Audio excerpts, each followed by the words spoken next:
перестал работать на дому. Мастерская. Первое время невозможно было попасть сюда, работать. Здесь материалы, инструменты, все получилось.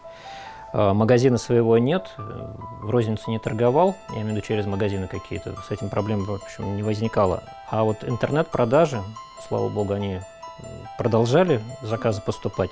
Единственная проблема, как это все сделать, плюс много материалов приходилось закупать, а так как та же самая кожа из Италии, частично поставки прекратились. Жизнь продолжается и бизнес. Мастерская кожаных изделий. Павел объясняет, в период ограничений держаться получалось за счет постоянных клиентов, которые никуда не ушли. А вот новые, безусловно, не пришли. Товар не первой необходимости.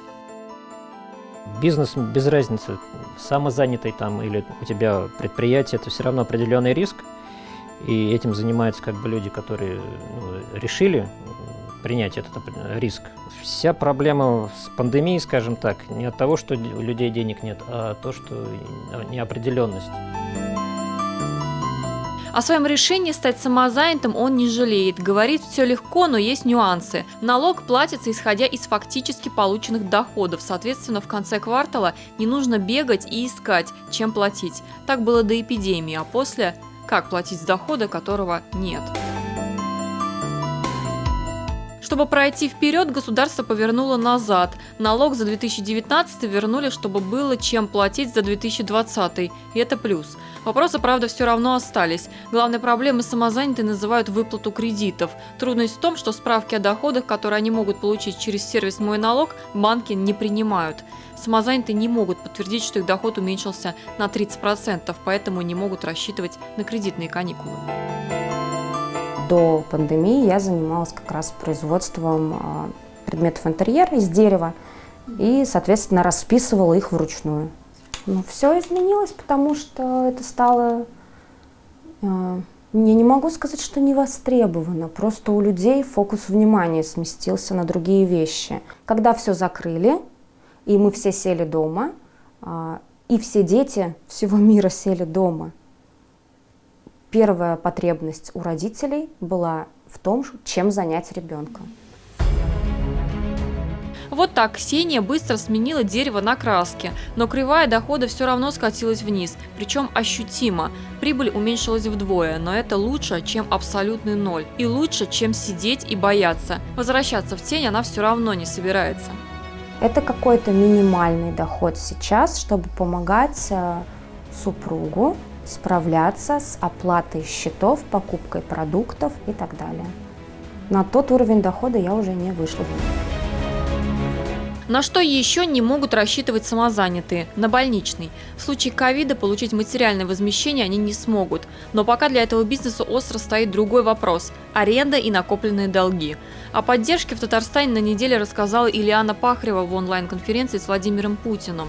Сегодня девушка реализует свою кондитерскую продукцию на онлайн-платформах. Когда-то, как юрист, чувствовал себя некомфортно, работая нелегально. Для себя я сразу же определила ряд преимуществ, и в первую очередь это возможность работы с юридическими лицами. Это увеличение заказов, это совершенно другой доход. И ключевым стало и то, что легальность наступила не только с точки зрения честности перед государством, но и перед клиентом. Таких, как Лиана, большинство, но есть те, кто все же исчез с рынка. Куда – неизвестно. Неизвестно и то, исчезли ли они навсегда или существуют, просто их не видно. Не было понимания, насколько это надолго вообще, или как это будет долго продолжаться. От неизвестности, конечно, не знали, что делать. Многие предприниматели, это, наверное, не только самозанятые, потому что сначала самоизоляция была на неделю, потом она была продлена до месяца. Вот. Но в первую очередь, конечно, сложно пришлось индустрии, так скажем, организации мероприятий, потому что их в первую очередь ограничили в том, не их ограничили, а людей ограничили в сборах. Эксперты объясняют, да, карантин внес свои коррективы, но по первому пепелищу очень сложно судить о нереализованности проекта в целом. Наоборот, большая вероятность новых трансформаций. Там, где убыло, прибудет. Практика показала, что помощь к фрилансерам пришла быстрее. Это подкупило индивидуальных предпринимателей, которые, по прогнозам, примкнут к самозанятым. Бизнес сейчас смотрит, как можно выжить в этой ситуации, уменьшить свои затраты. То есть кто-то где-то там съезжает с больших площадей, кто-то там меньше сотрудников там берет на работу, например, да, и, соответственно, вот по оптимизации сейчас очень большие ожидания со стороны бизнеса. Что касается пенсионных накоплений, то тут большинство не знает, нести деньги в пенсионный фонд или нет. Существующий режим удобен, потому что если ИП, например, обязаны платить отчисления, то самозанятых никто не заставляет это делать. Плюсов больше, чем минусов, и самозанятые ничего не просят, кроме информационной поддержки. Принцип сарафанного радио в пандемию работает слабо. Диляра Юсупова, Татьяна Тимошенко, Андрей Ключников и Роман Безменов. 7 дней.